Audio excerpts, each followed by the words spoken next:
السلام علیکم ورحمۃ اللہ وبرکاتہ.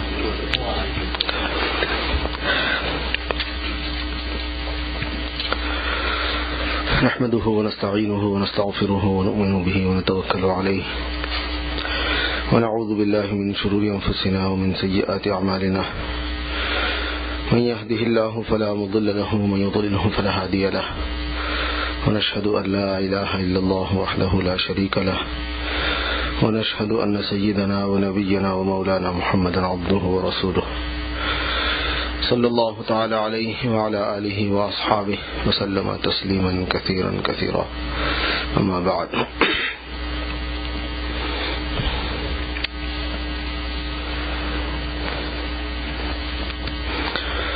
قال رسول الله صلى الله عليه وسلم: إن من أشراط الساعة أن يرفع العلم ويثبت الجهل وتشرب الخمر وتظهر الزنا وتكثر الفتن، أو كما قال صلى الله عليه وسلم.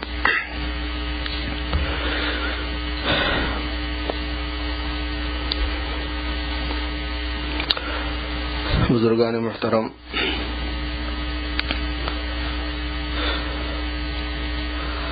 حق تعالی شانہ نے دین کو اور اسلام کو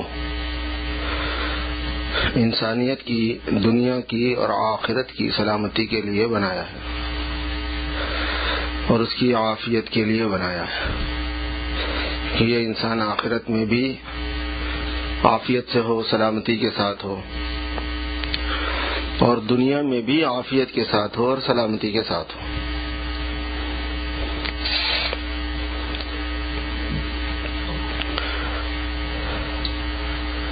دین سے، دین کے احکام سے یا اسلامی تعلیمات سے اللہ کو کیا فائدہ ہے؟ کچھ بھی فائدہ نہیں. اللہ تو کہتے ہی اس ذات کو جو فائدے اور نقصان سے اوپر ہو، نہ کسی چیز سے اس کو فائدہ ہوتا، نہ کسی چیز سے اس کو نقصان ہوتا. سمد اسی کو کہتے ہیں. اگر ایسی شان نہ ہو تو سمد نہیں ہوتا پھر وہ. اور اللہ کے تعارف میں یہی بات کہی گئی، اللہ الصمد، اللہ بے نیاز ہے. بے نیاز کا مطلب نہ اس کو نفع چاہیے کچھ، نہ اس کو نقصان چاہیے کچھ. نقصان سے کوئی نقصان نہیں پہنچتا، نفع سے کوئی فائدہ نہیں پہنچتا. نفع والی چیز سے جو انسانوں کے نزدیک نفع کی ہے، اللہ کے پاس وہ نہیں ہوتی. حق تعالی شانہ اس سے بے نیاز ہے. اسی لیے بندوں کی عبادت اور نافرمانی سے بھی ان کو کوئی فائدہ نقصان نہیں ہوتا. حدیث شریف میں آتا ہے کہ اگر تمہارے اول اور تمہارے آخر، لو ان اولکم و آخرکم و انسکم و جنکم، تمہارے انسان، تمہارے جن، وحیکم و میتکم، تمہارے زندے، تمہارے مردے، لو کانوا علی افجر قلب رجل منکم، اگر تم میں جو سب سے فاجر، فاسق، گنہگار، بدکار دل رکھتا ہے ویسے ہو جائے، پورے شروع سے لے کے آخر تک ویسے ہو جائے، تو اللہ کی عزت میں اور اللہ کی شان میں رائی برابر کمی نہیں آتی. ما ينقص من ملکی شیئا، میری ملک میں، میری بادشاہت میں، میری عزت میں کوئی کمی نہیں ہوتی اس سے. اور اگر تمہارے اول، تمہارے آخر، تمہارے جن، تمہارے انس، تمہارے زندے، تمہارے مردے، لو کانوا علی اتقى قلب رجل منکم، تم میں سب سے زیادہ متقی، پرہیزگار، خدا ترس، صاحب لحاظ و مروت، تمام اوصاف کمالیہ کا حامل ایسے دل والے سارے ہو جائے، ما زاد فی ملکی شیئا، تو پھر میری عزت میں، میری بڑائی میں، میری بادشاہت میں کوئی اضافہ نہیں ہوتا اس سے. انا الغنی، میں تو غنی ہوں، میں تو صمد و بے نیاز ہوں. جب پوری مخلوق نہیں تھی، نہ کوئی انسان، نہ کوئی جن، نہ کوئی زندہ، نہ کوئی مردہ، نہ کوئی اول، نہ کوئی آخر، تو میری بادشاہت میں کیا کمی تھی؟ میری عزت میں کیا کمی تھی، میری کبریائی میں کیا کمی تھی، میرے جاہ و جلال میں کیا کمی تھی، میری قدرت میں کیا کمی تھی، تمہارے آنے سے کیا زیادتی ہو جائے گی، تمہارے جانے سے کیا کمی ہو جائے گی۔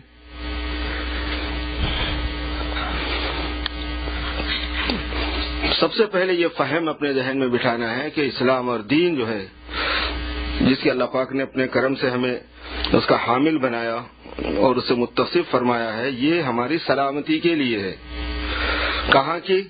دنیا کی بھی اور کہاں کی؟ آخرت کی بھی، پوری زندگی کی، ہماری دنیا اور آخرت کی دونوں جہان کی سلامتی خالص دین میں ہے۔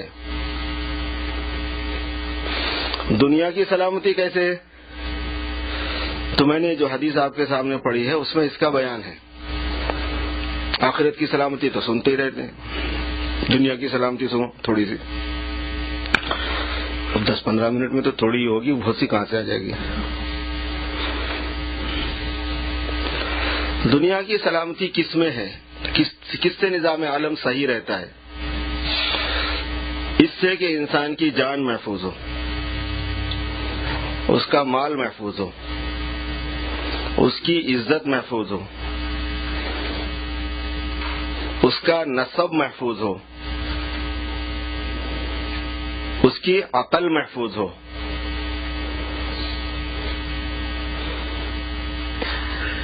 اس سے دنیا کی سلامتی ہے۔ جان اور مال، اور ایک انسان کی نہیں، پورے انسانوں کی، یعنی امن و امان عمومی حاصل ہو، جان کی سلامتی، مال کی سلامتی، عزت کی سلامتی، نسب کی سلامتی، نہیں تو نظام عالم صحیح نہیں رہ سکتا۔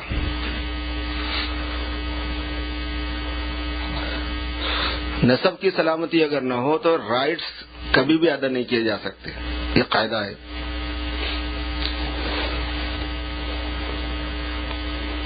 نسب محفوظ نہیں ہے، مرد اور عورت کے تعلقات پہ کوئی کنٹرول نہیں ہے، کوئی انتظام نہیں ہے، تو تمہاری کتنی خالائیں ہیں بلکہ کیا حساب سے بولیں گے آپ؟ پتہ نہیں کتنی خالائیں کہاں ہیں، کتنی بہن بھائی ہیں، کیسے بولیں گے آپ؟ پتہ نہیں کون کون بہن ہے، کہاں پیدا ہوئی ہے، پتہ نہیں کون کون بھائی ہے، کون دادا ہے کیسے پہچانیں گے، کون چچا ہے کیسے پہچانیں گے، کون پپا ہے کیسے پہچانیں گے، کون ماموں ہے کیسے پہچانیں گے؟ ان کے حقوق کہاں سے مل سکیں گے پھر؟ نسب کی حفاظت اگر نہیں ہے تو نظام عالم درم برہم ہے۔ جن عورتوں سے شادی حلال ہے اور جن عورتوں سے شادی حرام ہے، اس کو کیسے پہچانیں گے اگر نسب محفوظ نہیں ہے تو؟ کیا پتا جسے شادی طے ہوئی ہے وہ بہن ہی ہو، کیا پتا وہ خالہ ہی ہو، کیا پتا وہ خود اس کی بیٹی ہو۔ جب نسب محفوظ نہیں ہوگا تو محرمات و محللات کو کیسے مقرر کرو گے؟ کچھ پتہ نہیں چلتا، خالی دور کی اٹھا کے لانے سے بھی کام نہیں چلے گا۔ یعنی میں تو کیلیفورنیا سے لے آؤں گا تاکہ پنچاتی نہ رہے، تو اس کا کیا ثبوت ہے کہ کیلیفورنیا والے یہاں نہیں آئے تھے، یہاں والے کیلیفورنیا نہیں گئے تھے؟ نسب محفوظ نہیں رہ سکتا تو رائٹ محفوظ نہیں رہ سکتا۔ باپ کا حق کہاں سے دو گے؟ انہیریٹنس کیسے تقسیم کرو گے؟ وراثت کہاں سے بانٹو گے؟ حقوق کہاں سے ادا کرو گے؟ بڑوں کے، چھوٹوں کے، ماں باپ کے، رشتہ داروں کے، ذوی الفروض کے، ذوی الارحام کے، عصبات کے، حقوق کے کیٹیگریز ہے یہ جو اپنی ہماری وراثت کی زبان میں بولی جاتے ہیں، کہاں سے ادا ہوں گے؟ کچھ بھی نہیں ادا ہوتے وراثت کے حقوق، اور جنرل زندگی کے حقوق بھی ادا نہیں ہوتے۔ نسب محفوظ نہیں ہے تو کچھ بھی نہیں رہتا، آدمی میں اور حیوان میں کوئی فرق نہیں رہتا پھر۔ تو جان کی حفاظت ہو، مال کی حفاظت ہو، عزت کی حفاظت ہو، اور نسب کی حفاظت ہو، اور عقل کی حفاظت ہو۔ عقل نہیں ہے تو پھر کہاں سے کام چلے گا؟ عقل کی حفاظت ہو، اور جان اور مال اور عزت اور نسب اور عقل کی حفاظت کے لیے دین ہے، تو دین کی حفاظت ہو، کیونکہ دین مقرر کرتا ہے ان چیزوں کو، ان کے اصول اور ضابطوں کو۔ نہیں تو آپ کو کیا معلوم کہ کس سے شادی کرنا حلال ہے، کس سے حرام ہے؟ آپ کو کیا معلوم ہے کہ کس کا کیا حصہ بنتا ہے وراثت میں؟ آپ کو کیا معلوم ہے کہ بڑوں کے حقوق میں کیا کیا چیز آتی ہے، کیا کیا نہیں آتی؟ مردوں اور عورتوں کے حقوق میں کیا آتی ہے چیز، کیا نہیں آتی؟ بیوی کے حق میں کیا آتا ہے، کیا نہیں آتا؟ شوہر کے حقوق میں کیا ذمہ داریاں، کیا نہیں ہے؟ کیسے متعین کریں گے؟ وہ دین کے بغیر نہیں ہوتا۔ دین ہے سلامتی کا ذریعہ۔ دین کی ضرورت اگر محسوس نہ ہو تو پھر دین جن چیزوں کو ثابت کرتا ہے ان کی ضرورت نہیں رہتی۔ اس لیے نئی تعلیم کی خصوصیت کیا ہے؟ مذہب کی ضرورت نہیں ہے۔ مانتا ہے کوئی آدمی تو مانے، لیکن دماغ میں اتنا ضرور فیڈ کر دیا جاتا ہے کہ کمپلسری نہیں ہے۔ ایون وہ ممالک بھی جو مذہب کو ماننے والے ہیں وہ بھی مسٹ نہیں مان رہے۔ فریڈم ہے، مرضی ہے آپ کی، مان لو تو اچھا ہے، ماننا چاہیے۔ اور جن کے پاس وہ بھی نہیں ہے تو کہنے ہی کیا۔ تو دین میں کیا ہوتا ہے؟ اللہ ہوتا ہے سب سے پہلے۔ جب مذہب کی ضرورت نہیں تو اللہ کو ماننے کی بھی ضرورت نہیں ہے۔ یہی تو سکھاتے ہیں یونیورسٹیز میں، اور کیا سکھاتے ہیں؟ فلاسفہ کے نام سے، فلسفی کے نام سے یہی سے چلتی ہے بات۔ جتنے فلسفی اسٹوڈنٹس ہوتے ہیں ان کو سب سے پہلے توحید میں اور وحدانیت میں اور اللہ پاک کے ہونے میں شک پیدا کرنے کا ایک ضروری فرض انجام دیا جاتا ہے۔ جتنوں کو میں نے اب تک جتنوں سے ملا ہوں میں ایسے لوگوں سے، اس میں ان کو اس مرض میں ضرور پایا ہے۔ اس کا مطلب یہ ہے کہ وہاں کچھ لاجک ایسی ہے، خدا کو ماننے کی ضرورت نہیں۔ جب خدا کوئی نہیں تو پھر رسول کو کیا ہے، پھر آخرت کو کیا ہے، پھر فرشتوں کو کیا ہے، پھر تقدیر کو کیا ہے، یہ سب ماننے کی ضرورت نہیں رہتی۔ جب ماننے کی ضرورت نہیں رہتی ہے تو پھر اقدار جو انسانیت کے ہیں وہ کیسے مقرر کریں گے؟ صحیح غلط کی تعریف کیسے کریں گے؟ اگر درمیان سے اللہ پاک کو ہٹا دیا جائے، نہ مانا جائے، تو کسی چیز کے صحیح اور غلط ہونے کا فیصلہ کیسا کریں گے؟ انسانوں کی عقل سے کریں گے۔ اگر انسانوں کی عقل سے کرتے ہیں تو آپ کی عقل ایک چیز کو صحیح بول رہی ہے، میری عقل اس کو غلط بولتی ہے۔ میری عقل ایک چیز کو صحیح کہتی ہے، آپ کی عقل ایک چیز کو غلط کہتی ہے۔ امریکہ والوں کی عقل ایک چیز کو صحیح کہتی ہے، رشیا والوں کی عقل ایک چیز کو غلط کہتی ہے۔ اجمیوں کی عقل ایک چیز کو صحیح کہتی ہے، عربوں کی عقل ایک چیز کو غلط کہتی ہے۔ کیسا کریں گے؟ نظام عالم کیسے قائم رہے گا اس میں؟ جو میں تو صحیح کر رہا ہوں، وہ کہے گا تو غلط کرے گا، نا میں تو صحیح کر رہا ہوں، میرے پاس تو یہی صحیح ہے۔ پورا تتر بتر ہو جاتا ہے نظام، کسی جگہ کوئی ٹھکانا نہیں رہتا۔ میں آپ کو صحیح بتا رہا ہوں۔ اس لیے اسلام نے ان 5 چیزوں کے لیے خصوصیت کے ساتھ میں قانون بنائے ہیں۔ ویسے عام قانون پوری زندگی پر حاوی ہے، لیکن جان اور مال اور عزت اور نسب اور عقل اور دین، ان کی حفاظت کے لیے الگ قانون ہے۔ اس لیے اسلام میں پورے مذہب سے یعنی بالکل اسپیشل ہے، اور اس کے اندر اللہ پاک کی طرف سے حدود ایسے مقرر ہیں کہ سرکار دو عالم صلی اللہ علیہ وسلم بھی اس میں دخل نہیں دے سکتے، بلکہ تصریح موجود ہے۔ آخر ایسی کیا بات ہوں گی؟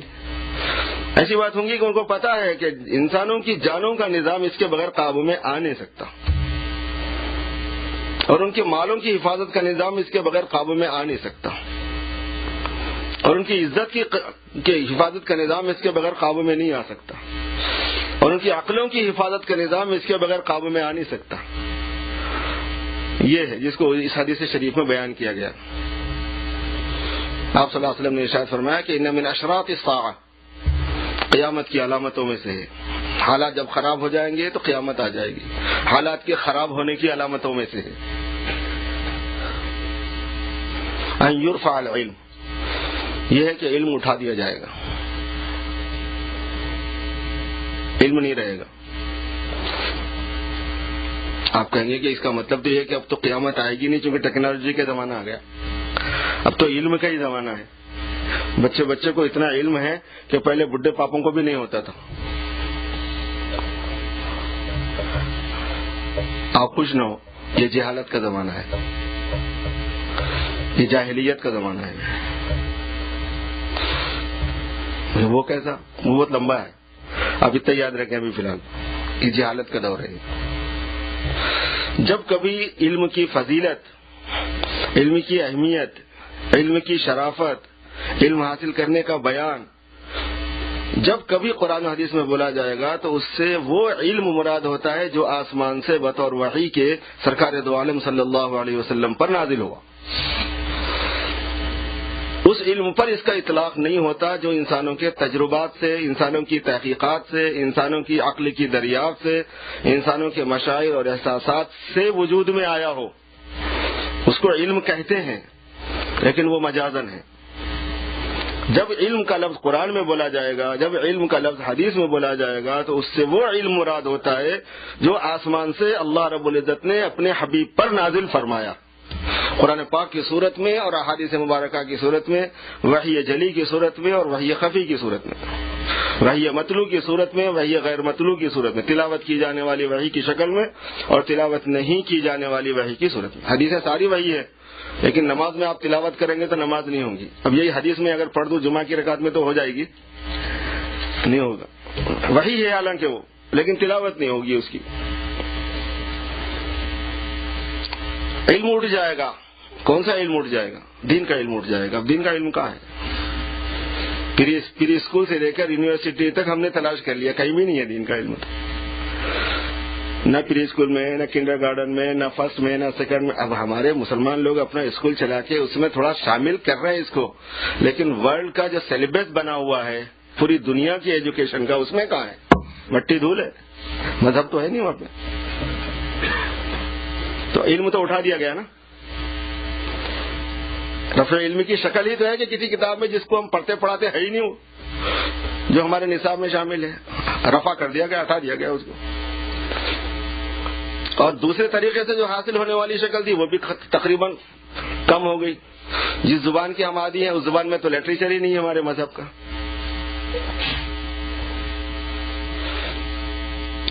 اور حضور پاک صلی اللہ علیہ وسلم نے ارشاد فرمایا کہ علم اٹھنے کی صورت یہ نہیں ہوتی کہ دلوں سے کھینچا جائے گا. علم اٹھنے کی صورت یہ ہوتی ہے کہ جو علم والے ہیں وہ اٹھائے جائیں گے، ان کو شہید کیا جائے گا، وہ مارے جائیں گے یا وہ مرتے رہیں گے اپنی طبی موت سے. پھر اس کی جگہ پر کوئی اس کو الٹرنیٹ متبادل تیار کرنے کی امت کو فکر نہیں رہے گی. ظاہر ہے کہ عالم تیار نہیں ہوں گے. پھر عالم تیار ہوتے ہیں کہاں پر؟ جہاں پہ عالموں کا انسٹیٹیوٹ ہے وہاں تیار ہوتے ہیں. تو لوگوں کو اس کی فکر نہیں رہے گی کہ ایسے ادارے جہاں عالم تیار ہوتے ہوں چلے نہ چلے. عام امت کو نہیں ہوگی.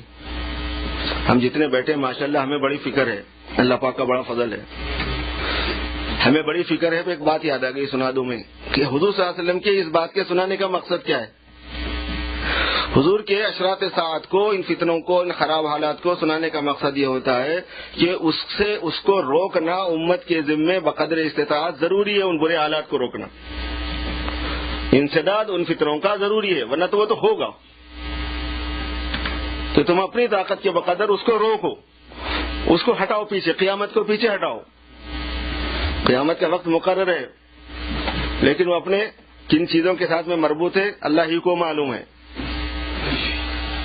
جیسے تقدیر معلق ہے ہمارے حق میں، ویسے ہی ہے وہ